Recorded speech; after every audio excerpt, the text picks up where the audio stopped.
समझते हैं फिजिक्स में विराम और गति के बारे में। तो विराम क्या है और गति क्या है?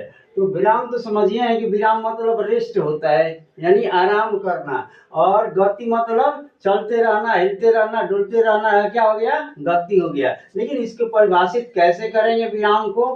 कि जब कोई वस्तु किसी दूसरे वस्तु की अपेक्षा समय के साथ कोई परिवर्तन, उसके स्थिति में कोई परिवर्तन नहीं होता है, तो उसको कहते हैं हम विराम की स्थिति। जैसे टेबल पर रखा हुआ किताब ज्यों का त्यों रहता है जब तक से कोई बल लगा करके उसको अलग हटाता नहीं है।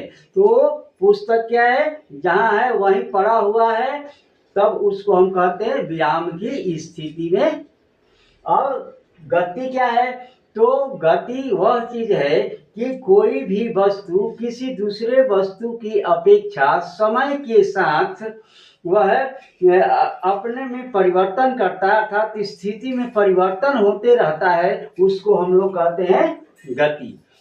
जैसे मान लीजिए कि यहाँ पर कोई चीज रखा हुआ है, वो नीचे की तरफ आ रहा है, यहाँ से नीचे की तरफ आया, तो इसमें क्या हो गया? गति हो गया। इसमें यह वस्तु स्थिर है, यह आराम की स्थिति में है, लेकिन जैसे ही वहां से उसको हटाया गया, वो क्या है? गति की स्थिति में आ गई, तो उसको क्या बोलते हैं हम लोग?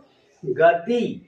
तो समझ में आ गया कि विराम किसे कहते हैं, गति किसे कहते हैं? विराम जब कोई वस्तु अपनी स्थिति में दूसरे वस्तु की अपेक्षा समय के साथ किसी प्रकार की स्थिति में परिवर्तन नहीं करता है, उसको विराम कहते हैं। गति उससे कहते हैं जब कोई वस्तु किसी वस्तु की अपेक्षा समय के साथ स्थिति में परिवर्तन करती है, तो उसको कहते हैं गति। समझ में आया?